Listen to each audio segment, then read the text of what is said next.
Bienvenue sur BFM TV, quasiment 14h. Ravi de vous retrouver. Très bel après-midi. Bonjour Fanny. Bonjour Stéphane. Bonjour à tous. À la une aujourd'hui de l'actualité, ce risque très élevé de feux de forêt dans les Bouches-du-Rhône. Le département est en vigilance rouge Météo France. 7 autres départements sont en vigilance orange autour de la Méditerranée.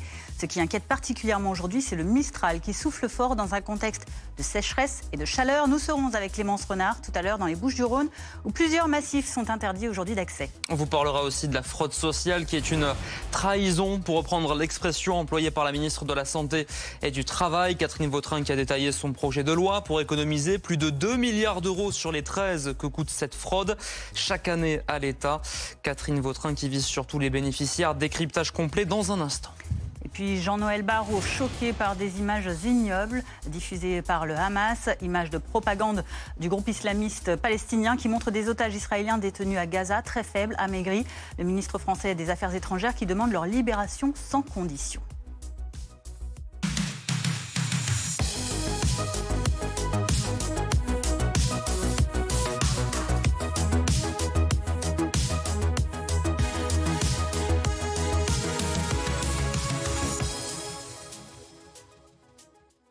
Mais tout d'abord, c'est vigilance pour risque de feu de forêt sur le pourtour méditerranéen. 7 départements sont placés en alerte orange, vous voyez, et 1 en alerte rouge. Ce sont les Bouches-du-Rhône et c'est là que vous vous trouvez. Clémence Renard pour BFM TV. Clémence, risque très élevé donc d'incendie. Une grande partie des massifs forestiers départementaux sont fermés. La principale inquiétude aujourd'hui, c'est le Mistral. Oui, parce qu'il y a beaucoup de vent, encore une fois, aujourd'hui, avec des bourrasques pouvant atteindre 60 km/h. Il y a également des hautes températures et un faible taux d'humidité. Des conditions donc favorables à de potentiels départs de feu. On se trouve, nous, au niveau de la vigie de Coudouce, avec ceux qui se trouvent en première ligne de cette surveillance. Ce sont les équipiers des réserves communales de la sécurité civile. Ils sont plusieurs centaines à être déployés aujourd'hui dans le département des Bouches-du-Rhône. On est avec Philippe. Bonjour, vous êtes équipier bénévole. Alors, vous êtes situé ici, on est à 200 mètres d'altitude avec cette vue à 360 degrés pour pouvoir détecter de potentiels départs de feu.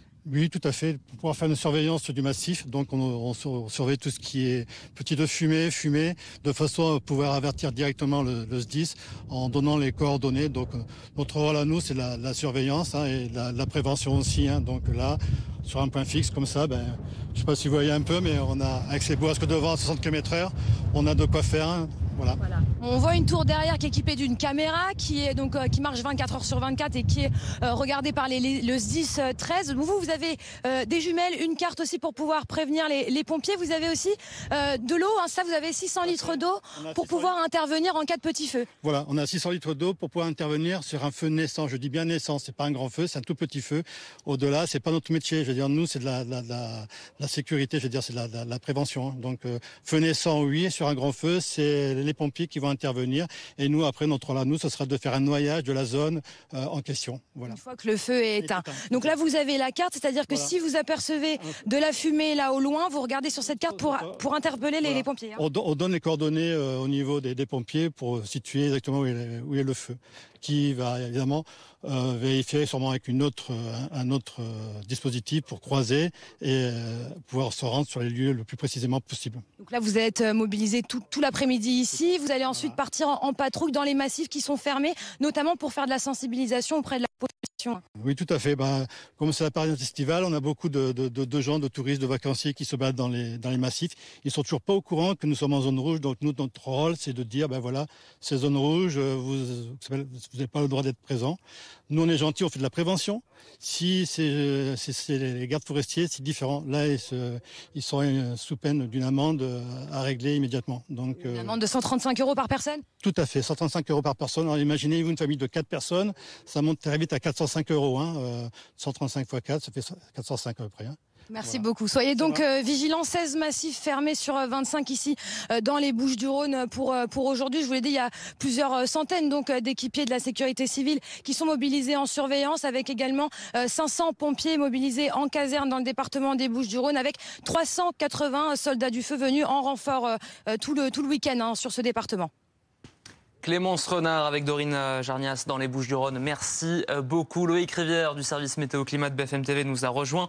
C'est tout le pourtour méditerranéen qui est placé sous haute surveillance, mais c'est vrai qu'en particulier ce département des Bouches-du-Rhône inquiète. Qui est naturellement le département le plus exposé au risque d'incendie dans les Bouches-du-Rhône. On recense 250 départs de feu chaque année. Alors évidemment, en ce moment, la végétation est très sèche. La chaleur relativement modérée, mais on va souvent flirter avec les 30 degrés encore pour cet après-midi. Et une humidité en chute libre, là, actuellement, 35% d'humidité, c'est déjà très bas. Ça va encore baisser. On va zoomer sur le vent, hein, c'est le facteur important pour aujourd'hui. Ces rafales de Mistral jusqu'à 60-70 km/h tout au long de l'après-midi. Si on zoome, on peut voir un petit creux dépressionnaire. C'est une dépression thermique au large du Var qui aspire ce Mistral. Il file tout droit en direction de Marseille. Il va persister donc tout au long de cette journée avant de s'essouffler progressivement dans la soirée et pour le début de la semaine prochaine. En tout cas pour ce lundi, on va maintenir une vigilance orange, notamment sur le Roussillon et à l'est du Rhône. Et quelle évolution est prévue à partir de demain, notamment en ce qui concerne la chaleur? Moins de vent, oui, mais plus de chaleur la semaine prochaine. Là, ce sera à surveiller. Les températures vont s'envoler. En réalité, il y a déjà une canicule en cours de l'autre côté des Pyrénées. En Espagne, cette masse d'air surchauffé, donc va peu à peu remonter sur un très large quart sud-ouest jusqu'en vallée du Rhône, jusqu'au Languedoc. On pourrait avoir des pointes à 33, 35 degrés la semaine prochaine. Là, ce sera un nouveau facteur à surveiller. Jeudi sera probablement la journée la plus chaude de la série et on va probablement observer sur notre carte de météo des forêts une vigilance qui va progressivement remonter vers le nord. Là, il y a déjà en ce moment une vigilance jaune, hein, notamment dans les plaines du sud-ouest. Merci beaucoup Loïc. Rivière, des feux qui inquiètent également dans l'ouest des États-Unis. 46 000 hectares de végétation sont partis en fumée depuis le déclenchement il y a un mois d'un incendie. Vous le voyez, très impressionnant dans le très touristique Grand Canyon. On est dans l'état de l'Arizona. Depuis cette semaine, le dragon Bravo est désormais considéré comme un méga-feu. Il continue de progresser.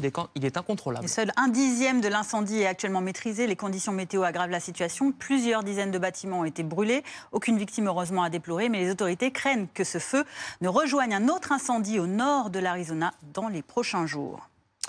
Une situation catastrophique pour l'économie du parc. On va évidemment en parler un peu plus tard. On va vous parler à présent de la fraude sociale. La fraude sociale, qui est, selon la ministre du Travail, Catherine Vautrin, une trahison. C'est ce qu'elle a affirmé dans les colonnes du Parisien. La ministre qui a détaillé les grandes lignes de son projet de loi qu'elle va présenter à l'automne. Objectif, économiser plus de 2 milliards d'euros sur les 13 que coûte la fraude chaque année à la France. Regardez les principales mesures annoncées.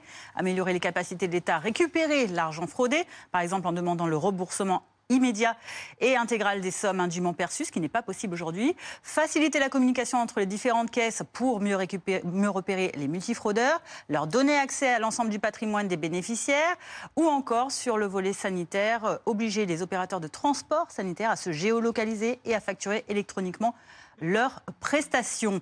Bonjour Jean Perlavade, vous êtes ancien président du Crédit Lyonnais et ancien conseiller économique de Pierre Mauroy à Matignon. Que pensez-vous des mesures annoncées par la ministre ? Ce sont des mesures qui vont de soi, si je puis dire, mais qui sont complètement marginales par rapport à l'ampleur des problèmes que nous avons à résoudre. 2 milliards, oui, quand on a un déficit de 150... c'est rien. Et lutter contre la fraude sociale ou contre la fraude fiscale, c'est le rôle permanent, l'un des rôles permanents de l'administration. Donc, en faire un projet politique, ça me paraît utiliser des grands mots pour pas grand-chose. Que faudrait-il faire de plus? Est-ce que ces mesures, effectivement, elles visent essentiellement les bénéficiaires d'aide sociale? Est-ce qu'il y a d'autres leviers à actionner pour pouvoir peut-être trouver plus d'argent? Le problème que nous sommes incapables de résoudre et que le gouvernement actuel est incapable de résoudre, ce n'est pas une critique d'ailleurs de ma part, parce qu'ils sont dans des conditions telles qu'ils ont peu de marge de jeu. Mais le problème majeur de la France, c'est que nous ne travaillons pas assez. Nous sommes le pays d'Europe où les salariés à temps complet travaillent le moins. 100 d'heures par an de moins que la moyenne européenne. Raison pour laquelle la ministre avait d'ailleurs la semaine dernière aussi proposé, par exemple, la suppression de 2 jours fériés pour pouvoir donc aider à compenser. Oui, mais ça aussi, c'est relativement marginal. Je vais vous faire une proposition qui me paraît personnellement à hauteur du problème et dont personne ne parle. Aujourd'hui, les normes qui fixent la durée du travail et les conditions du travail sont des normes nationales. Les 35 heures, c'est une norme nationale. Le travail le dimanche, ce sont des normes nationales, absurdes, incompréhensibles, mais nationales. Ce qui fait d'ailleurs que ce sont les préfectures qui sont chargées de suivre l'exécution ou la non-exécution. Et donc, j'ai une position qui est beaucoup plus simple. Dans toutes les entreprises maintenant de plus de 50 salariés, si je ne me trompe pas, il y a un conseil social et économique qui est élu par le personnel.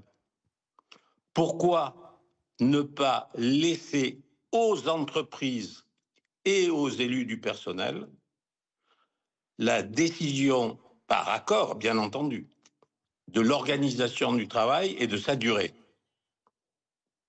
Je vais vous donner juste un exemple absurde que j'ai vécu. Vous êtes coiffeur. Vous êtes sur les Champs-Élysées, vous pouvez travailler le dimanche parce que les Champs-Élysées sont une zone considérée comme touristique.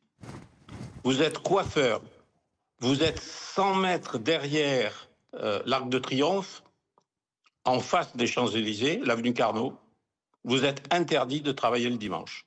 Jean Peyrelevade, ce que vous proposez, c'est donc que les entreprises soient à même, selon leur secteur d'activité, leurs contraintes ou les localisations dans lesquelles elles travaillent, et de fixer elles-mêmes le taux de travail de leurs salariés avec leur accord, et non pas que ce soit un accord global national. On l'a bien compris, merci. Merci beaucoup Jean Peyrelevade, ancien président du Crédit Lyonnais, ancien conseiller économique de Pierre Mauroy à Matignon, de nous avoir apporté votre décryptage sur la question. 14h10 dans l'actualité, maintenant à l'international, Jean-Noël Barrot condamne des images ignobles. Le ministre français des Affaires étrangères qui a dénoncé sur le réseau social X une vidéo publiée par le Hamas, une vidéo d'otages israéliens détenus à Gaza et qui apparaissent très faibles, très amaigris. Il demande leur libération sans condition. Fanny Regnault. Cette image est extraite d'une vidéo envoyée par le Hamas à des fins de propagande. On y voit Eviatar David, otage israélien de 24 ans, d'une maigreur extrême.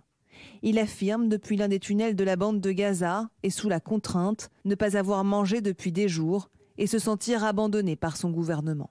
Vendredi, le mouvement islamiste palestinien avait diffusé une première version de cette vidéo. Dans une mise en scène, le Hamas y fait le parallèle avec la situation humanitaire dramatique à Gaza et lance un message: trouver une solution au plus vite si Israël veut sauver la vie des otages. Hier, 60 000 personnes se sont rassemblées à Tel Aviv pour la libération des otages. Le frère d'Eviatar David a pris la parole. Dans cet état actuel inimaginable, il ne leur reste peut-être que quelques jours à vivre. Le Hamas se sert d'Eviatar pour l'une des campagnes de cruauté les plus horribles et calculées qu'on puisse imaginer. Une autre vidéo montrant un autre otage avait déjà été publiée jeudi, cette fois-ci par la branche armée du djihad islamique palestinien, allié du Hamas. Des publications qui ravivent le débat sur la nécessité d'un accord pour libérer les 22 otages qui seraient encore en vie à Gaza et font réagir notamment le ministère français des Affaires étrangères. Image ignoble, insupportable, des otages israéliens détenus depuis 666 jours à Gaza par le Hamas. Leur calvaire doit cesser. Ils doivent être libérés sans condition. Le Hamas doit être désarmé et exclu de la gouvernance de Gaza. L'aide humanitaire doit y entrer massivement. Emmanuel Macron a de son côté annoncé le début ce vendredi des premiers largages aériens d'aide humanitaire. 40 tonnes de vivres ont été promises par la France pour venir en aide aux populations affamées de la bande de Gaza. Selon les ONG présentes sur place, il faudrait 62 000 tonnes d'aide par mois pour combler les besoins des 2 millions de Palestiniens. En plateau avec nous, Ulrich Bouna, merci d'être sur BFM TV, analyste géopolitique et spécialiste de l'Europe. Le chef de la diplomatie française a ajouté dans son message que le Hamas doit être désarmé, exclu de la gouvernance de Gaza. Est-ce que c'est réaliste ? En tous les cas, c'est le plan qui est porté par les Français et les Saoudiens à l'ONU, donc dans la première conférence qui a eu lieu il y a une dizaine de jours et dont la conférence avec les chefs d'État aura lieu au mois de septembre. C'est effectivement, ça fait partie d'un des points et pour le coup, la plupart des pays arabes qui ont participé à cette conférence ont signé justement pour que ce soit finalement l'autorité palestinienne réformée qui reprenne un petit peu les rênes de Gaza une fois qu'il y aura un cessez-le-feu et avec justement un désarmement du Hamas et qu'il soit complètement exclu des structures effectivement de politique de décision. Donc effectivement, c'est compliqué à mettre en place, mais on voit quand même qu'il y a, au niveau diplomatique, quelque chose qui bouge. Un certain nombre de pays arabes qui n'auraient pas pris cette position il y a quelques années, qui quand même se rallient à cette position-là. Après, le diable est dans les détails, mais on voit quand même une volonté politique, en tous les cas, d'un certain nombre de pays, de faire en sorte que après un cessez-le-feu, effectivement, le Hamas ne soit plus du tout en capacité de prendre des décisions. Pour revenir sur ces images qui ont été publiées, donc images de propagande du Hamas et d'un autre groupe islamiste, il y a cette réaction également de Benjamin Netanyahou, le Premier ministre israélien, qui s'est dit consterné. Il a ajouté que, alors que l'État d'Israël permet l'entrée de l'aide humanitaire pour les habitants de Gaza, les militants du Hamas affament délibérément nos otages et les habitants de la bande de Gaza. Le Premier ministre israélien, il s'attribue un peu ce mérite finalement du retour de l'aide humanitaire à Gaza ? Oui, alors, effectivement, les images, il n'y a aucun doute. Hein, effectivement, on est sur vraiment de la campagne complètement ignoble, avec des gens qui mettent en scène leur propre creusage de tombes. Enfin, voilà. Mais donc, effectivement, non, Benjamin Netanyahou n'a que rouvert que partiellement les corridors d'aide humanitaire à Gaza sous la pression internationale, justement par rapport à cette conférence franco-saoudienne, par rapport au fait qu'un certain nombre de pays, les Allemands, les Britanniques, les Français, les Canadiens, les Portugais, ont dit qu'ils allaient probablement reconnaître un État palestinien. Donc c'est cette pression diplomatique internationale. Même Donald Trump a dit que les images de famine étaient insupportables à Gaza. Donc c'est cette pression internationale qui a fait que Benjamin Netanyahou a rouvert un peu les vannes humanitaires qui étaient fermées depuis 5 mois, mais il n'a certainement pas fait de gaieté de cœur. Merci Ulrich Bouna. Et dans le même temps, la France poursuit, elle, ses largages justement aériens d'aide humanitaire à la population affamée de Gaza. Une deuxième est prête pour, nous continuerons, dit-il, sans relâche. Une troisième, annoncée hier, donc Jean-Noël Barrot. Des opérations menées avec l'aide de la Jordanie et de l'Allemagne. Au total, ce sont donc 40 tonnes d'aide que la France va parachuter sur le territoire palestinien.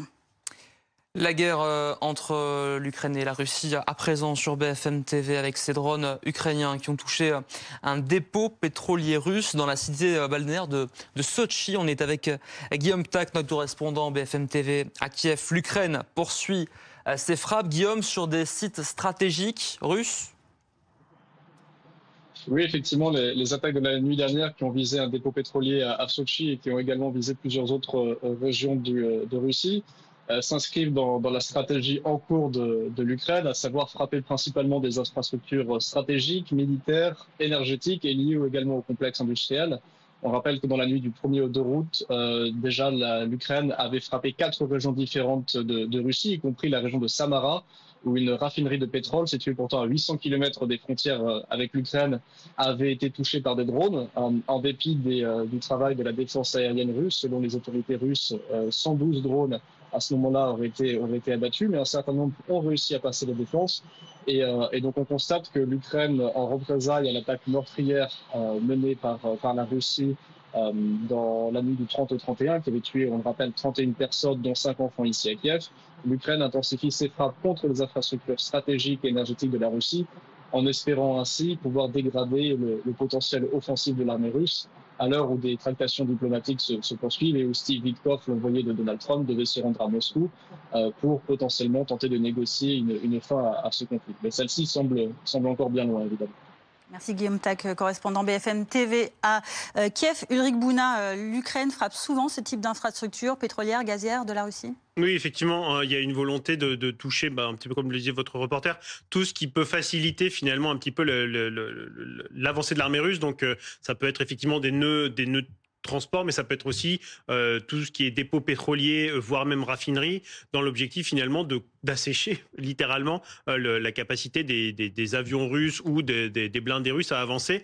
Ça a un effet, soyons quand même honnêtes, relativement limité, dans le sens où ça n'entrave pas véritablement les capacités. En fait, la Russie a plus de capacité de raffinage que ce qu'elle utilise. Donc du coup, en fait, ça pose quand même des problèmes. Ça pose des problèmes en termes de maintenance, notamment de certains sites. Ça complexifie un petit peu. Par exemple, la Russie va prendre probablement un nouvel arrêt d'exportation de produits raffinés pétroliers. Donc ça a un impact. En revanche, effectivement, c'est quand même un impact limité. Et la Russie et les avions russes arrivent toujours à trouver du kérosène pour voler et envoyer des bombes. Ce qui est surprenant, c'est que ces sites ils soient touchés. Ils ne sont pas plus protégés que ça? En fait, c'est très compliqué pour la Russie d'avoir des systèmes de protection antiaérienne un peu partout. Elle n'en a pas forcément déjà partout pour son armée. Donc c'est compliqué de mettre des sites partout. Et finalement, il y a aussi des questions de moyens. Donc l'État fédéral russe a beaucoup délégué à un certain nombre de raffineries pour qu'elles prennent en charge elles-mêmes la protection de leur site. Ça fonctionne à moitié. La façon dont les Russes fonctionnent, c'est qu'ils ont mis énormément de systèmes antiaériens tout autour tout le long des frontières ukrainiennes pour éviter finalement un maximum de pénétration de ces drones. Mais aucun système n'est infaillible. Et effectivement, on voit que, surtout quand vous envoyez 100, 150 drones, il y en a forcément quelques-uns qui passent au travers des mailles du filet et qui après sont plus libres d'évoluer au sein du territoire russe. Merci beaucoup, Ulrika. Bouna, pour ces réponses, on en vient aux droits de douane imposés par Donald Trump. Il n'y a pas que l'Union européenne qui est inquiète après les nouveaux tarifs douaniers de 15% négociés par Washington. Oui, même aux États-Unis, vous allez le voir, professionnels et consommateurs s'interrogent. Les importateurs craignent une explosion des prix de vente. Certains font même un stock de provisions. Reportage d'Antoine Hollard, notre correspondant aux États-Unis. Dans son coffee shop, Doug vend des cafés du monde entier. J'ai actuellement 6 variétés de café. Ils viennent d'Amérique centrale, d'Amérique du Sud, d'Indonésie.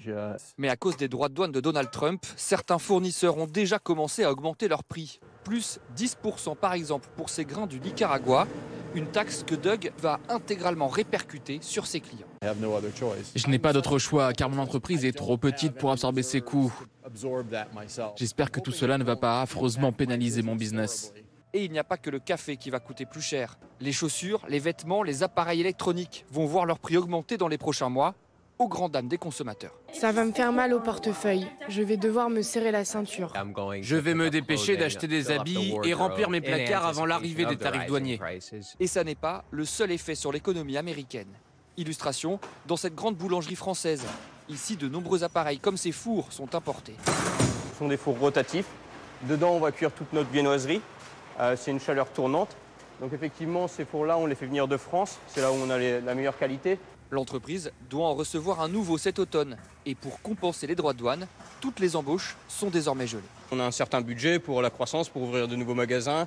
Si on dépense plus en taxes douanières, on va recruter moins. C'est complètement contre-productif à la croissance et à l'économie américaine. Conséquence des droits de douane, la situation est déjà en train de se tendre sur le marché du travail aux États-Unis. Les créations d'emplois ont atteint leur plus bas niveau depuis le Covid.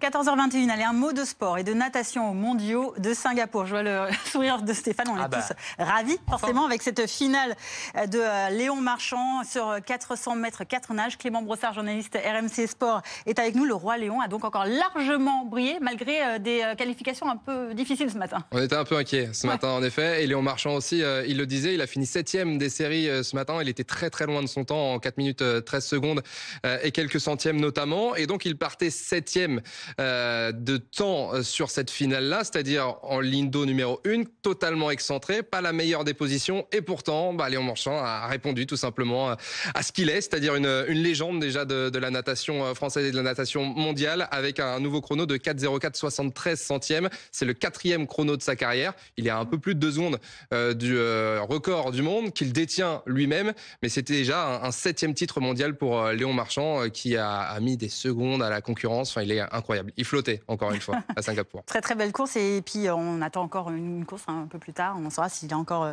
Oui, le relais qui arrive d'ici un quart d'heure, donc il va falloir qu'il récupère, qu'il souffle bien, comme Maxime Brousset l'a fait notamment hier, et puis il peut aller décrocher son 8e titre mondial sur le relais 4 x 100 mètres, 4 nages d'ici un quart d'heure, je crois, 39. Exactement. Merci beaucoup, Clément Brossard. On se retrouvera un peu plus tard, effectivement. Bon, si j'ai un conseil à donner à Léon Marchand, modestement, de faire attention aux moustiques, parce qu'il est dans l'eau, donc c'est vrai que ça peut être une zone tendue, mais c'est en tout cas le moustique une conséquence du changement climatique et surtout sa prolifération. Les moustiques tigres en particulier sont particulièrement présents dans les territoires français, Fanny. Ouais, parmi les régions qui sont les plus touchées, il y a celle de l'Auvergne-Rhône-Alpes. Alors en pleine saison estivale, les opérations de prévention, vous allez voir, se multiplient chez les particuliers. Damien Charton et Théo Leur. En période estivale, les larves de moustiques prolifèrent dans les jardins, même dans un petit volume d'eau. Les particuliers se rapprochent alors de cet agent de prévention. Pour aller vérifier avec eux tout ce qui peut être gîte de prolifération, propice aux moustiques tigres. Donc tout ce qui va être point d'eau, petits croutons laissés en eau, etc. La visite est gratuite, financée par les départements et les communes. Le professionnel fait le tour des extérieurs pour regarder sous la terrasse, autour des pots de fleurs. Tout est scruté pour repérer la présence du moustique ou simplement donner des conseils. Le conseil à donner, c'est presque d'éviter un petit peu les réserves d'eau et si jamais, enfin les pots à réserve d'eau, et si jamais, venir boucher l'entrée avec du liège, une bande de scotch, enfin n'importe quoi qui peut empêcher l'accès de l'eau pour la moustique femelle. Diminuer la présence du moustique tigre, c'est limiter la prolifération des maladies qu'il transmet. Dengue, chikungunya ou Zika, le nombre de cas augmente chaque année en France et de nouvelles régions sont touchées. Ce dispositif de prévention rassure les habitants. On est quand même un petit peu confronté aux moustiques, surtout le soir. Donc je suis content que quelqu'un soit venu pour nous aider. La vigilance autour des plans d'eau ne se limite pas à l'été. La période d'activité du moustique tigre s'étend jusqu'à fin novembre. C'est votre patrimoine et la suite de notre tour de France à la découverte des plus beaux sites patrimoniaux. Et aujourd'hui, direction le Var pour découvrir le site archéologique d'Olbia en compagnie d'Ariane Limousin.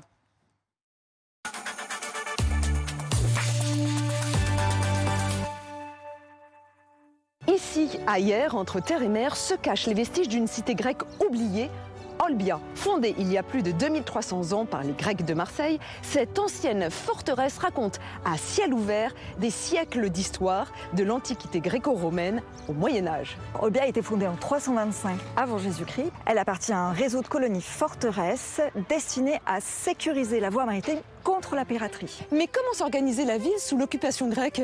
Alors nous sommes sur l'axe principal qui est croisé au centre de la ville par un second perpendiculaire, délimite 4 quartiers, à l'intérieur desquels 10 îlots d'habitation. Les maisons couvrent à peu près 120 mètres carrés. Olbia possède également une dimension religieuse très importante, révélée par ses différents sanctuaires. Il y a pas moins de 3 sanctuaires, dont celui-ci dédié à Aphrodite. On a retrouvé son nom sur une inscription de pierre. Il y avait des centaines d'offrandes, donc des petites statuettes en terre cuite, des coupes, des vases inscrits. En moins 49 avant Jésus-Christ, les troupes romaines de Jules César assiègent Marseille et Olbia devient alors une station thermale. Nous sommes ici dans des thermes petits, réservés à la population locale. Et en bord de mer, il y avait de très vastes thermes luxueux pour des curistes de passage. Si je suis dans l'eau, c'est parce que le site d'Olbia n'est pas seulement terrestre, il est également sous-marin. On y va. Sur cette surface de presque 5000 m², nous avons des aménagements portuaires plutôt de période romaine. Une première partie qui correspond à une jetée qui fonctionne avec les thermes romains. Et au bout de la jetée, un amoncellement de pierres de taille. On pense que c'est un monument qui s'est effondré. Au 7e siècle, le site est abandonné, mais que devient-il alors ensuite ? En 1221, une abbaye est fondée pour des religieuses qui y séjournent jusqu'à la fin du XIVe siècle. Si vous souhaitez à votre tour découvrir ce fascinant site d'Olbia, sachez qu'il est ouvert pendant tout l'été, de 9h30 à 12h30 et de 14h30 à 18h, sauf les samedis et les dimanches matins. Prix de l'entrée 4 €, mais elle est gratuite pour les enfants et les étudiants. Comptez 4 € supplémentaires pour les visites guidées.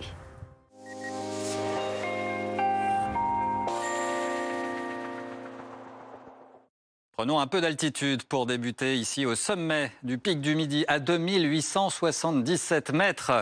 Nous avons le parfait balcon pour voir venir la chaleur qui stationne côté espagnol. En réalité, à cette altitude, à près de 3000 mètres, on a déjà une douzaine de degrés et on attend une vingtaine de degrés d'ici à ce jeudi. C'est un nouveau dôme de chaleur qui va nous survoler. L'anticyclone des Açores remonte progressivement vers le pays. Ces très fortes chaleurs en Espagne, au Portugal, où il y a une vigilance rouge canicules vont donc franchir la barrière des Pyrénées, aspirées par cette tempête Floris qui, elle, balaye le Royaume-Uni. On aura des rafales à plus de 150 km/h pour cette journée de lundi. D'ici là, nous allons rester en marge avec la perturbation associée qui va s'attirer principalement au nord de la Loire. Pour ce début de semaine, beaucoup de nuages. C'est vrai, quelques ondées, notamment sur les Ardennes en allant vers l'Alsace, mais l'amélioration sera notable en seconde partie de journée grâce à l'anticyclone. Ça va se dégager assez nettement. Belles éclaircies, un peu plus timides sur la côte d'Opale ou alors sur la pointe du Finistère. En allant vers le sud, il y aura ce voile de nuages élevés, mais une belle luminosité. Le vent va s'essouffler progressivement en Méditerranée, ce qui est une bonne nouvelle évidemment sur le front des incendies. Les températures vont augmenter sensiblement. Le matin, peu de changements. Dans l'après-midi, Retour de la chaleur au nord, jusqu'à 28 degrés à Paris, même température à Dijon. Vous aurez 30 degrés au Mans, à Clermont-Ferrand, jusqu'à 34, 35 degrés sur les bords de la Garonne. Et ça n'est qu'un début, en réalité. Mardi, la dernière perturbation de la série va finir par s'étioler. Puis, mercredi, on va surveiller ces très fortes chaleurs sur un très large quart sud-ouest. On sera parfois à 10 degrés au-dessus des moyennes de saison, des pointes possibles jusqu'à 36, voire 39, peut-être même 40 degrés. Jeudi sera la journée la plus chaude de la série. Mais en réalité, ce temps estival va persister en fin de semaine. Et même pour le week-end, on va surveiller donc l'évolution de ces très fortes chaleurs sous l'anticyclone dimanche, mais aussi pour la semaine suivante. La météo des plages avec ruducommerce.fr. High-tech, livres, jeux, bricolage. Tous les produits de l'été sont sur ruducommerce.fr. Regardez la météo avec entrediscount.com. Yes! Entrediscount.com, numéro 1 français des fournitures scolaires en ligne. C'est la météo avec Écran, une routine solaire exclusive qui protège votre peau avant et la répare après avec Viteox 80. Écran, bien plus qu'une protection.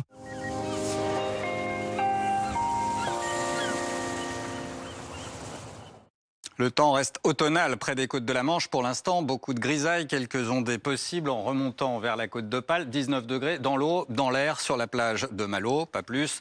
En allant en direction de Perros-Guirec, une vingtaine de degrés. Et là aussi, l'eau est à 19 degrés en ce moment. Vers l'océan, les éclaircies seront un peu plus généreuses. 18 degrés dans l'eau, au Sable d'Olonne, 25 degrés pour vous sécher. Même température à Biarritz. Là, l'eau est à 23 degrés. Elle est parfois plus fraîche en Méditerranée. C'est assez frais, notamment du côté du Cap d'Agde. Pas plus de 18 degrés pour plonger. Ça remonte à Marseille, une vingtaine de degrés dans l'eau. On peut trouver une eau à nouveau jusqu'à 25, 26 degrés de la Côte d'Azur jusqu'à la Corse. Un peu d'instabilité à la fin de cette journée. Quelques orages pourront se développer, notamment dans le secteur de Menton, mais aussi à Porto Vecchio. 26, voyez, dans l'eau, jusqu'à 29 degrés au plus chaud de cet après-midi. C'était la météo des plages avec ruducommerce.fr. High-tech, livres, jeux, bricolage. Tous les produits de l'été sont sur ruducommerce.fr. C'était la météo avec entrediscount.com. Yes! Entrediscount.com, numéro 1 français des fournitures scolaires en ligne. C'était la météo avec Écran, une routine solaire exclusive qui protège votre peau avant et la répare après avec Viteox 80. Écran, bien plus qu'une protection. 14h30, la suite de l'après-midi info sur BFM TV à la une de votre nouveau journal. La fraude sociale qui est dans le viseur du gouvernement. Une fraude qui coûterait 13 milliards par an à l'État. La ministre du Travail et de la Santé a dévoilé les grandes lignes du projet de loi. Il est prévu à l'automne prochain. On va en parler dans un instant. Risque incendie maximal dans les Bouches-du-Rhône. Le département est en vigilance rouge par Météo France au feu de forêt. 7 autres départements du sud sont également en vigilance orange cette fois-ci. Nous serons dans l'Hérault, concernés par cette vigilance orange, dans un instant avec Célia Vallée. L'inquiétude dans le nord de la France aussi après la disparition en mer hier après-midi d'un enfant de 10 ans au large de Gravelines. 2 autres enfants ont pu être sauvés. Les recherches ont été interrompues. Une trahison, voilà comment Catherine Vautrin qualifie la fraude sociale. La ministre du Travail et de la Santé veut s'attaquer à ce préjudice qu'elle estime à 13 milliards d'euros. Un projet de loi d'ailleurs dans ce sens est attendu à l'automne, notamment pour donner la possibilité de débiter directement le compte d'un fraudeur ou encore le géolocaliser les transports sanitaires. Reportage de Mathis Menu, Caroline Bertolino et Arthur Baudin. Premier point évoqué par la ministre, améliorer la capacité de l'État à récupérer l'argent fraudé. Le texte prévoit de faciliter la communication entre les différentes caisses d'allocation pour mieux détecter les multifraudeurs. Parallèlement, nous souhaitons que les caisses de sécurité sociale aient accès à l'ensemble du patrimoine du bénéficiaire. Par exemple, ses propriétés, données bancaires ou assurance-vie, afin de s'assurer qu'il n'a pas des revenus non déclarés. Sur les allocations chômage, plus particulièrement, Catherine Vautrin assure qu'en cas de fraude avérée, il sera possible de réclamer un recouvrement intégral, quitte à débiter directement le compte bancaire du fraudeur si besoin. Deuxième point majeur du projet de loi, le volet santé. Le gouvernement s'attaque au transport sanitaire.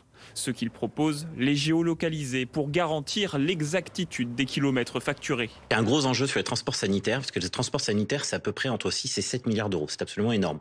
Et la difficulté, c'est qu'en 5 ans, ce coût a augmenté de 45% sans raison particulière. On s'aperçoit là aussi qu'il y a pas mal de fraude, c'est-à-dire qu'il y a un certain nombre de taxis qui facturent des actes qu'ils ne font pas. La ministre plaide également pour la fin des arrêts maladie abusifs et envisage de sanctionner les fraudeurs.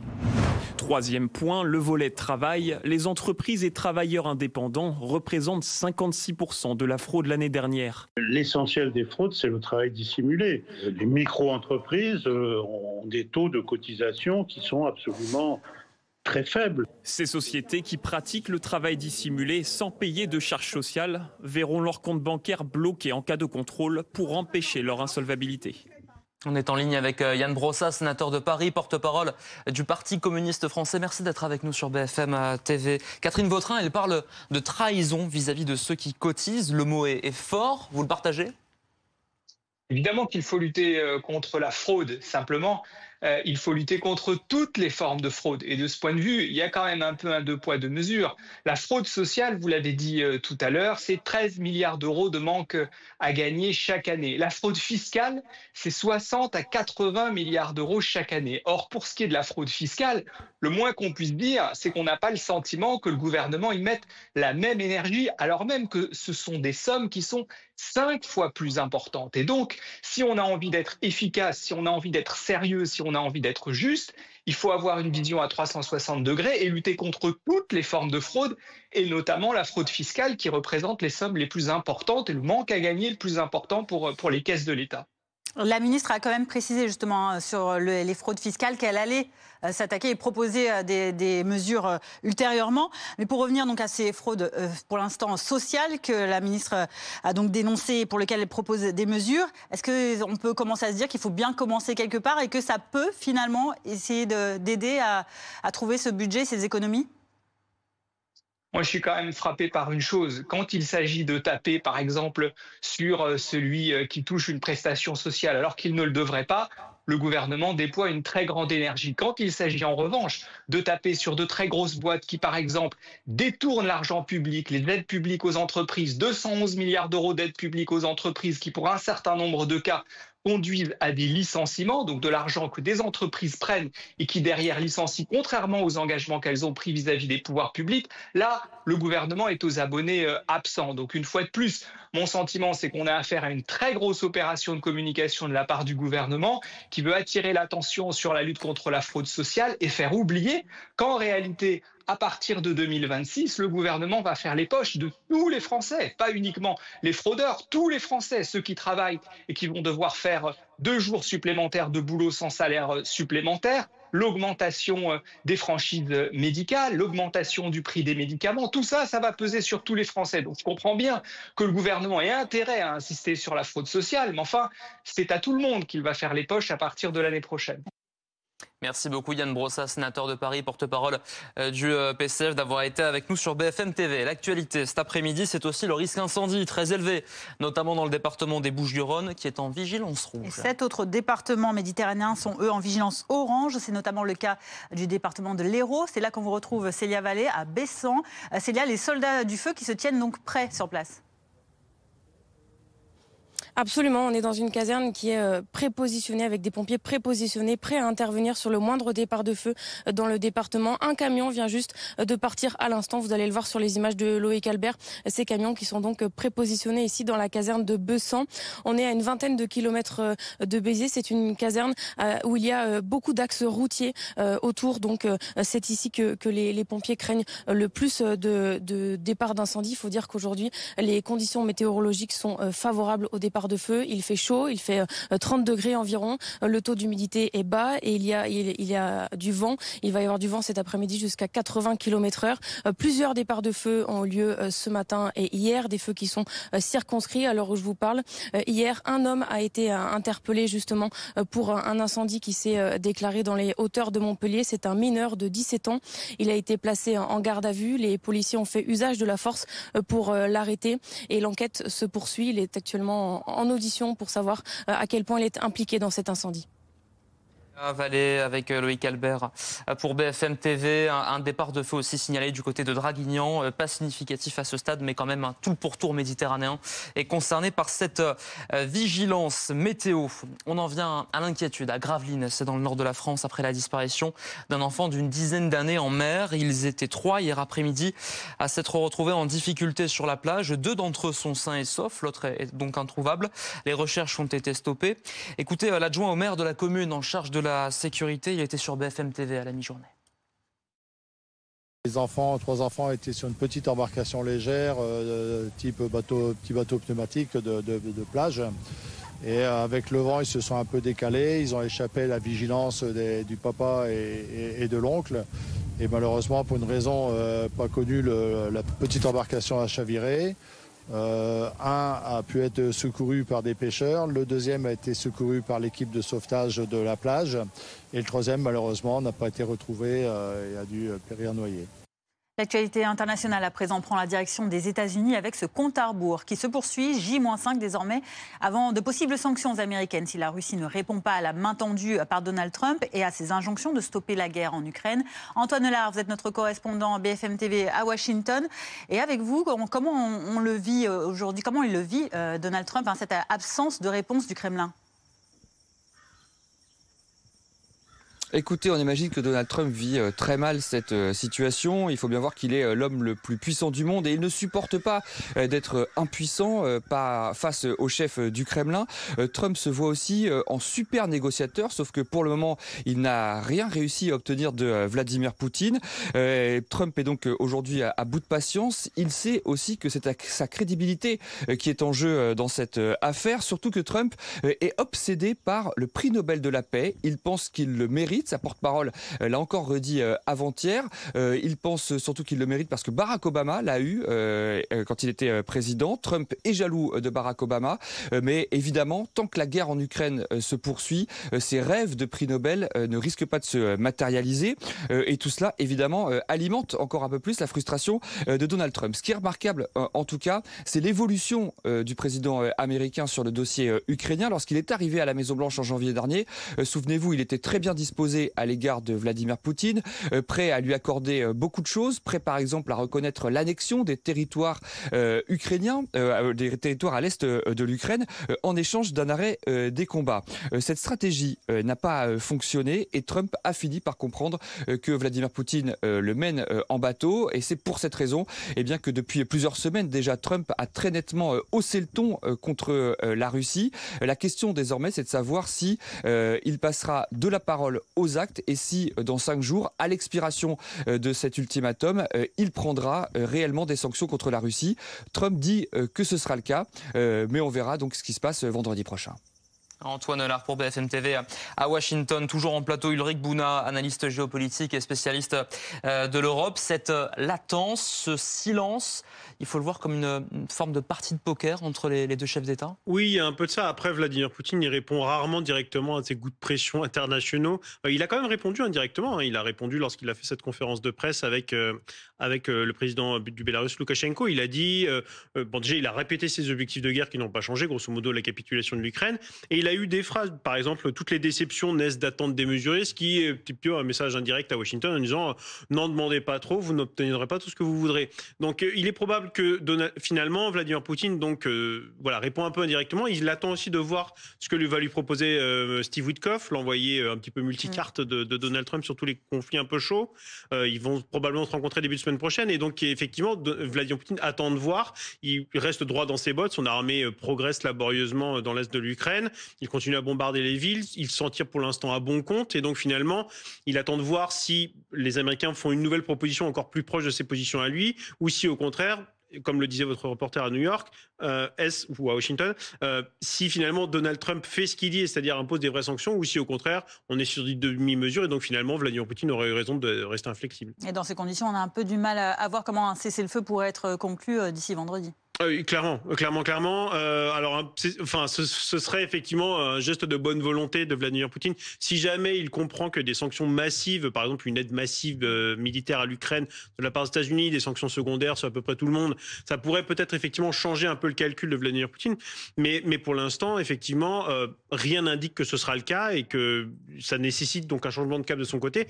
Et encore une fois, quand bien même il y aura un léger cessez-le-feu de quelques semaines, ce serait bien pour les civils, mais ça ne changerait rien au fond qui est que que les Russes attendent la capitulation de l'Ukraine. Et bien évidemment, les Ukrainiens n'ont pas envie de capituler. Merci beaucoup, Ulrich Bouna. Retour en France à présent avec ce fléau, le protoxyde d'azote, ce gaz hilarant particulièrement utilisé par des jeunes. Ça fait des ravages à la fois sur le plan sanitaire, mais aussi environnemental. Oui, et à tel point qu'à Cannes, dans le sud de la France, le maire a décidé d'interdire la vente de ce protoxyde d'azote. Et il a déjà fait en 2020, c'était pour les mineurs. Désormais, les majeurs seront aussi concernés. Décision prise sans attendre la fin des débats au Parlement, qui étudie d'ailleurs une proposition de loi similaire. Reportage de Barbara Durand et Audrey Elahi. Donc on en a 6, là je t'en ai déjà ramené 4. Récupérées sur la Croisette, ces bonbonnes de protoxyde d'azote sont aussitôt déposées au centre de dépôt de la commune. Si leur vente est interdite aux mineurs depuis 2020, à Cannes, face aux ravages causés par celle-ci, le maire de la ville, David Lisnard, a décidé d'aller encore plus loin. Professionnels de l'hôtellerie et de la restauration, professionnels de la santé. Les professionnels précités ne pourront acheter du protoxyde d'azote que de 8h à 20h sur le territoire cannois. En dehors des 10 professionnels, toute vente de protoxyde d'azote est interdite à toute heure sur le territoire cannois. Rien qu'au mois de juillet, dans cette station balnéaire, 2800 bonbonnes ont été saisies. La police municipale a verbalisé 87 personnes. Consommées la plupart du temps sur la voie publique, si leur utilisation représente un enjeu de santé publique, ces bonbonnes sont également des déchets d'une grande dangerosité. On peut avoir 2 risques, que ce soit au niveau de la collecte des déchets, donc lorsque c'est mis dans des conteneurs, donc au moment où c'est que la benne les collecte, il peut y avoir des explosions, ça arrive rarement mais ça arrive quand même. Et après quand elles sont traitées dans les incinérateurs, elles peuvent exploser. Dans les rues du centre-ville, les passants que nous avons rencontrés sont unanimes. L'élargissement de cette interdiction est une très bonne chose. Moi, ça me rassure déjà par rapport aux jeunes qui sont vraiment dans ça et que ça tue, il y a beaucoup d'accidents. On sait qu'à cause de ça, il peut y avoir des accidents, donc autant l'interdire complètement. Si Cannes est aujourd'hui la première ville à avoir pris une telle mesure, David Lisnard espère maintenant une réaction de l'État et une réglementation commune à l'ensemble du territoire. Aurel Gage était avec nous en plateau, consultant santé BFM TV. Avant de parler réglementation, peut-être faut-il parler de prévention, de pédagogie. C'est important déjà d'être accessible et de faire de la prévention. Pourquoi ? Parce qu'au final, on n'est pas forcément informé des risques. Et puis, c'est important quand même d'expliquer ce qu'on risque et qu'on a bien conscience, pour les jeunes qui nous regardent, on a bien conscience qu'on n'est pas au niveau du crack, on n'est pas au niveau de l'héroïne. Mais le problème, c'est l'utilisation qu'on peut en avoir, détournée et un usage chronique. Parce que c'est vrai qu'en soi, sur une utilisation unique dans un contexte, par exemple, hospitalier, ou même sur une utilisation unique dans un usage récréatif, en soi, le risque, il est faible. Mais comme on le voit, l'utilisation maintenant, elle est devenue extrême. Les gens utilisent ça de façon chronique. Parfois, ils utilisent même ça au volant, donc ils mettent en danger les usagers de la route. Et pour rappel, lorsque vous en prenez de façon chronique, vous exposez à des risques neurologiques, avec des lésions de la moelle, avec des vrais troubles qui peuvent s'installer. Puisque finalement, l'effet qui est recherché là-dedans avec le protoxyde d'azote, à la base, c'est du gaz hilarant, donc évidemment, il y a l'effet hilar. Et puis, il y a un effet de très courte durée, celui qui va faire que vous allez déconnecter le cerveau, qui va durer entre 20 secondes à quelques minutes.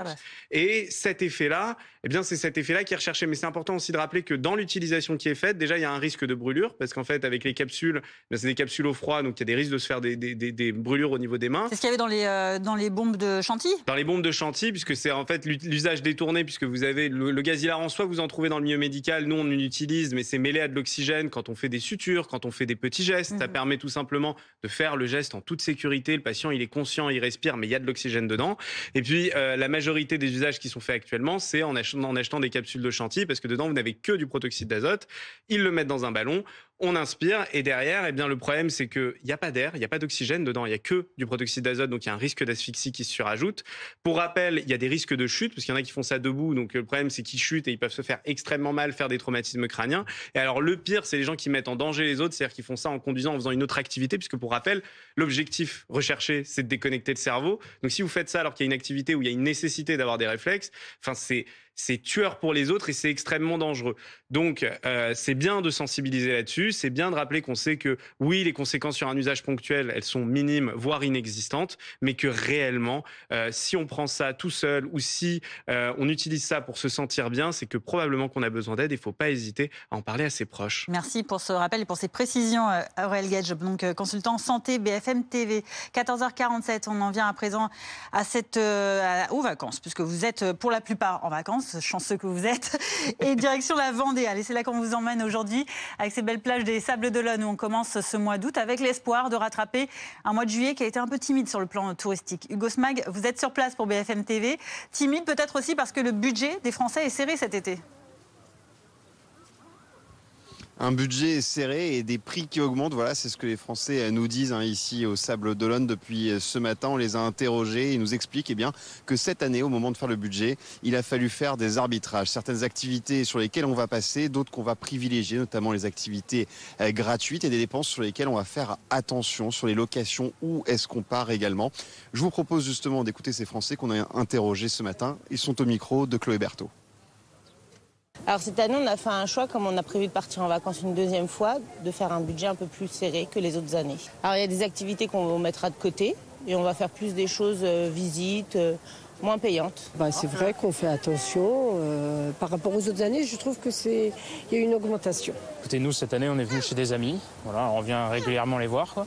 Mais c'est vrai que ça évite tout le côté location. Donc déjà, c'est bien pratique. Bon, oui, effectivement, on fait attention à son budget, on prévoit à l'avance. Moi, je fais des chèques vacances. Comme ça permet d'économiser sur le prix des sorties.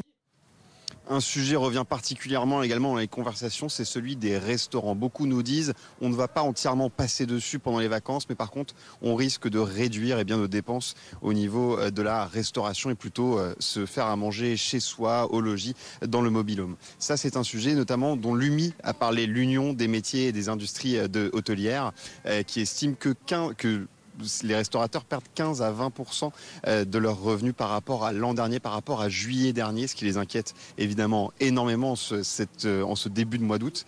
Mais ce mois d'août justement s'annonce lui très prometteur.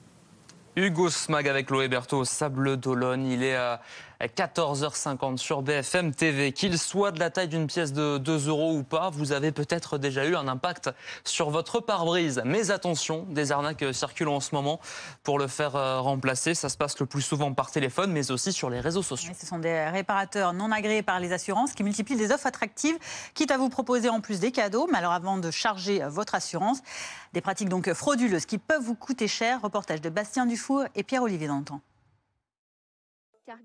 Vous avez peut-être déjà vu passer des campagnes de sensibilisation comme celle-ci. La raison est simple, les arnaques à la réparation de pare-brise se multiplient. De faux réparateurs démarchent les clients avec des prix attractifs, en proposant souvent des cadeaux de valeur à la clé. Alors, dans ce centre de réparation agréé, on a réussi à découper le pare-brise. Les techniciens sensibilisent les usagers, car en pensant bénéficier d'un tarif avantageux, ils voient en réalité la note répercutée sur leur mensualité d'assurance.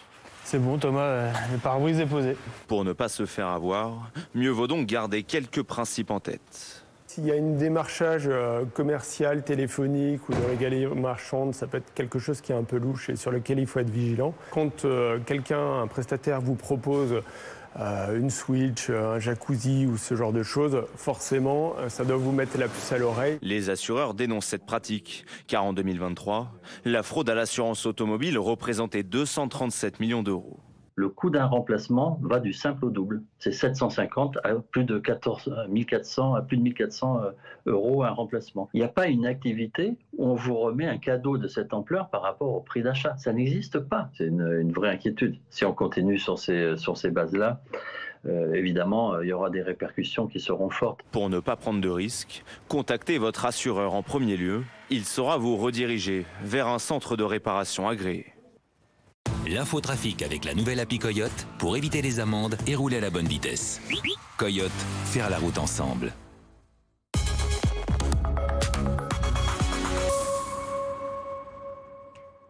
L'infotrafic, et ça va mieux sur les routes aujourd'hui qu'hier. Bison futé qui hier voyait noir. Aujourd'hui, vous voyez, c'est orange sur tout le territoire dans le sens des départs. Orange également dans le sens des retours pour le quart sud-est de l'Hexagone. Restez tout de même prudents, la circulation est assez difficile tout de même. C'était l'infotrafic avec la nouvelle appli Coyote pour éviter les amendes et rouler à la bonne vitesse. Coyote, faire la route ensemble. La météo sur BFM TV. Ne perdez pas votre surplus d'énergie. La météo avec Fleuron Industrie. Installateur de batteries de stockage pour centrales photovoltaïques. La météo avec TGV Inouï. Il ne fait pas beau chez vous? Le soleil vous attend dans l'une de nos 200 destinations en France et aussi en Europe. Profitez de la météo avec Plouf, le maillot qui fait flotter pour reprendre le sport, booster vos performances ou profiter d'eau en toute sécurité. Partir un jour. Cet été, partez l'esprit léger. Regardez la météo avec ImaProtect. Alarme et télésurveillance.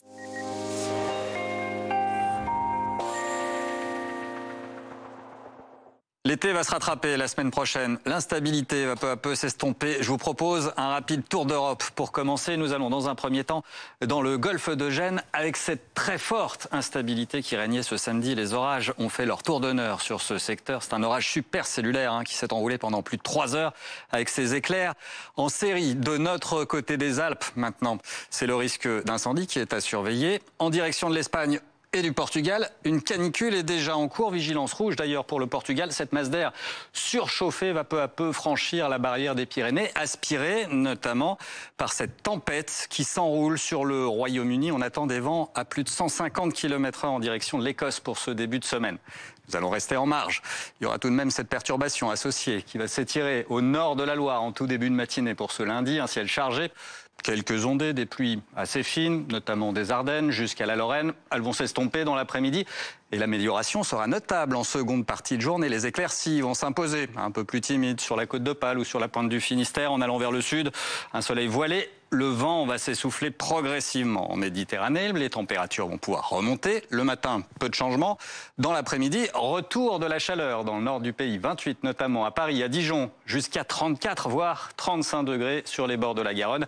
Ça n'est qu'un début en réalité. Mardi, la dernière perturbation de la série va peu à peu s'étioler. Et mercredi, on attend des températures déjà 10 voire 12 degrés au-dessus des moyennes sur un large quart sud-ouest jusqu'au Languedoc.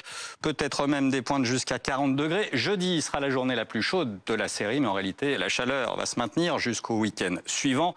Très forte chaleur, donc à surveiller jusqu'à dimanche, peut-être même la semaine suivante également. C'était la météo avec fleuronindustrie.com. Isolation thermique par l'extérieur pour réduire vos dépenses énergétiques et embellir votre maison. C'était la météo avec TGV Inouï. Alors, dans laquelle de nos 200 destinations allez-vous chercher le soleil? C'était la météo avec Plouf, le maillot qui fait flotter pour reprendre le sport, booster vos performances ou profiter d'eau en toute sécurité. Partir un jour sans retour. C'était la météo avec ImaProtect. Alarme et télésurveillance. Un monde bleu avec le CIC. Construisons pour que le monde bouge. CIC. Bienvenue dans un monde bleu sur BFM TV en Bourgogne, à Saint-Jean-de-Laune, plus grand port touristique fluvial de France, premier port intérieur de France. Et je retrouve immédiatement Frédéric Potin. Bonjour Frédéric. Bonjour Rémi. Alors vous êtes à la tête d'un collectif d'entreprises et de professionnels du secteur fluvial ici en Bourgogne et Riviera. Vous représentez Baud-de-Valais, une vingtaine d'entreprises. C'est quoi votre écosystème et votre savoir-faire? Alors ici, on va accueillir 650 bateaux dans 5 types de ports. Des ports, bien entendu, pour accueillir les bateaux de plaisance privée, également des chantiers navals. Donc ici, on a un écosystème très varié, unique en France. Alors 650 bateaux, c'est complètement énorme, avec donc beaucoup de chantiers navals, vous l'avez dit, pour à la fois construire et réparer, donc beaucoup d'emplois très diversifiés. On a une quarantaine de métiers ici, donc on a tous les métiers techniques et également H2O qui est juste devant nous à côté. La pionnière, la PME la plus forte de France en matière de concentration de moyens humains et techniques pour les chantiers navals. Ici, il y a plus de 30 personnes qui travaillent en matière de maintenance nautique. La magie, le secret de Saint-Jean-de-Laune pour attirer des paquebots fluviaux de presque 200 mètres, des touristes du monde entier, on parle une trentaine de langues. C'est quoi la Bourgogne Riviera? C'est d'être au cœur des voies navigables de France et d'Europe. À partir d'ici, on peut rejoindre 5 mers. On a un office de tourisme important qui est là également pour accueillir les gens en vélo, les piétons. La voie verte. Voilà, le chemin de Compostelle. Donc on a une terre d'accueil, une terre de passage. Merci beaucoup Frédéric et bravo. Merci Rémi. C'était Un monde bleu avec le CIC. Construisons pour que le monde bouge. CIC.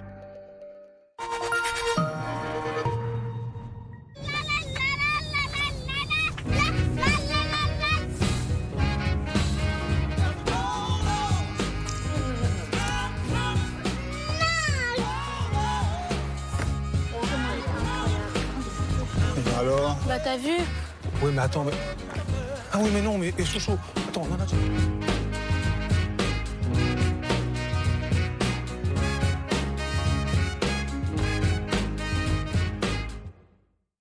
Alors Alicia, comment fait-on pour perdre du poids? En théorie, c'est très simple. Il faut un déficit calorique pour créer un choc pondéral, à savoir consommer moins de calories qu'on en dépense. Ouais mais en pratique? En pratique, il faut faire les courses, il faut cuisiner, peser les quantités. Et c'est là que Comme J'aime fait toute la différence. Effectivement, fini la charge mentale, tout est clé en main. Et je peux vous dire que ça fonctionne, ça marche. J'ai perdu 10 kilos et surtout, je ne les ai jamais repris. Alors commandez dès maintenant, les repas sont à partir de 3,92 €. Rendez-vous sur commej'aime.fr, commej'aime.fr. C'est important, .fr.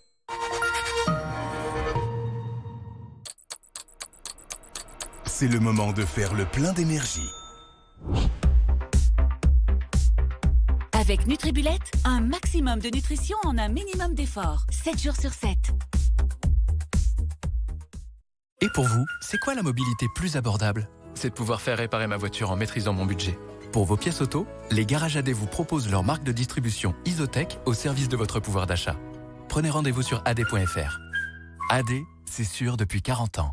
Achetez vos nouvelles portes et fenêtres dès maintenant sur fenêtre24.com. Lancez le configurateur en ligne et passez votre commande en quelques clics. Fenêtre24.com, spécialiste des portes et fenêtres en ligne.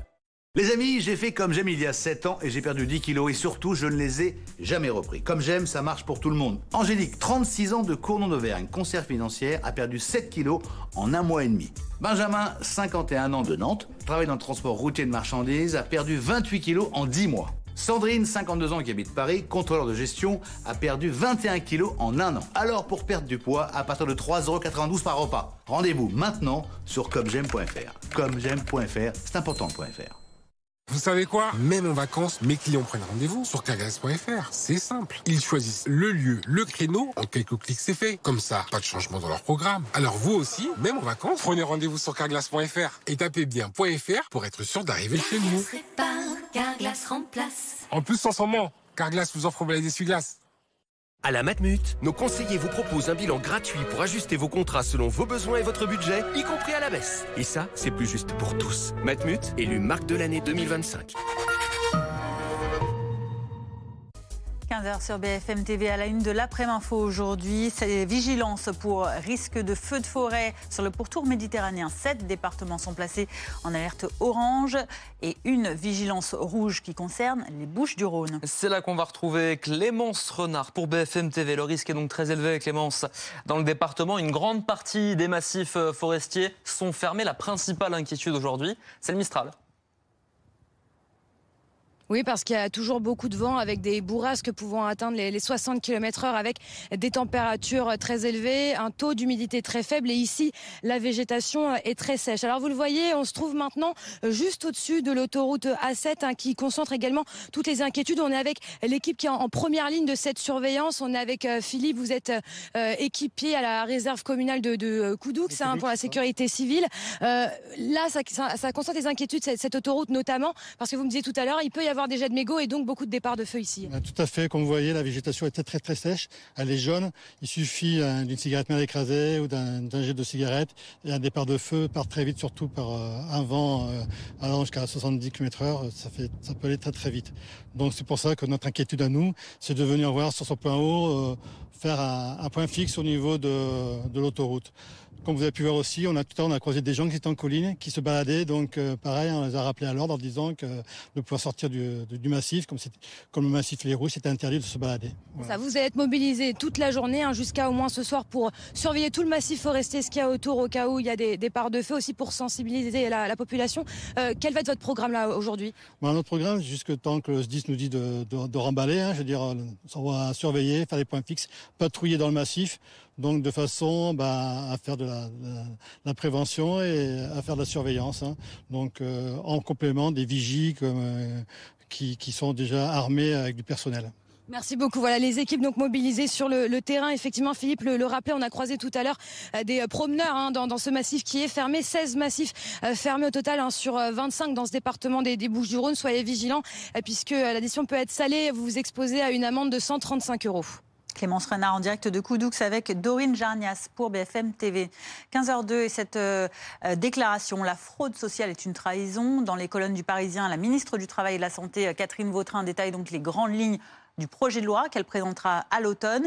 Objectif, économiser plus de 2 milliards d'euros sur les 13 que coûtent chaque année à la France ces fraudes.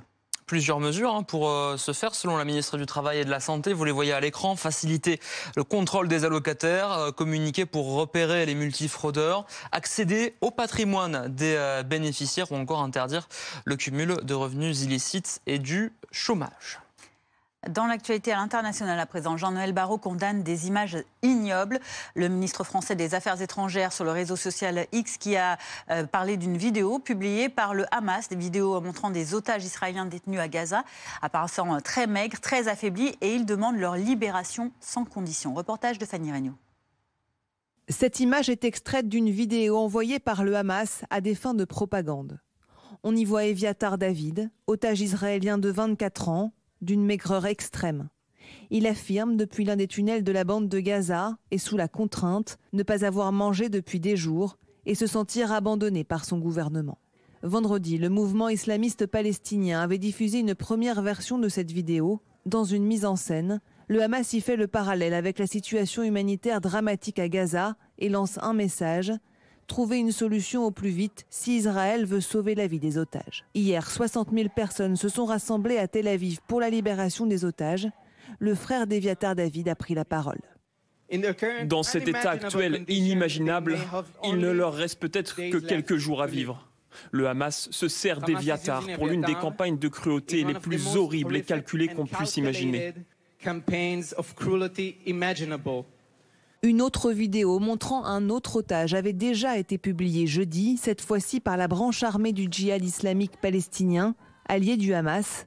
Des publications qui ravivent le débat sur la nécessité d'un accord pour libérer les 22 otages qui seraient encore en vie à Gaza et font réagir notamment le ministère français des Affaires étrangères. Image ignoble, insupportable, des otages israéliens détenus depuis 666 jours à Gaza par le Hamas. Leur calvaire doit cesser. Ils doivent être libérés sans condition. Le Hamas doit être désarmé et exclu de la gouvernance de Gaza. L'aide humanitaire doit y entrer massivement. Emmanuel Macron a de son côté annoncé le début ce vendredi des premiers largages aériens d'aide humanitaire. 40 tonnes de vivres ont été promises par la France pour venir en aide aux populations affamées de la bande de Gaza. Selon les ONG présentes sur place, il faudrait 62 000 tonnes d'aide par mois pour combler les besoins des 2 millions de Palestiniens. Vous l'aurez compris, dans le même temps, la France poursuit ses largages aériens d'aide humanitaire à la population affamée de Gaza. Un troisième est prêt. Nous continuerons sans relâche. Voilà les mots de Jean-Noël Barrot, le ministre des Affaires étrangères, hier soir, des opérations menées avec l'aide de la Jordanie et de l'Allemagne. Et tout de suite, votre long format de l'après-midi. C'est un drame familial qui a tenu la France en haleine. Le meurtre d'Alexia Daval par son mari, Jonathan, en octobre 2017. Les équipes de Ligne Rouge proposent le récit de cette affaire en 4 épisodes, racontés chacun par un des personnages clés. Une série documentaire de BFM TV, réalisée par Marie Perrobe, Alexandre Funel et Étienne Grelet. Le retour de l'actualité sur BFM, c'est à 17h.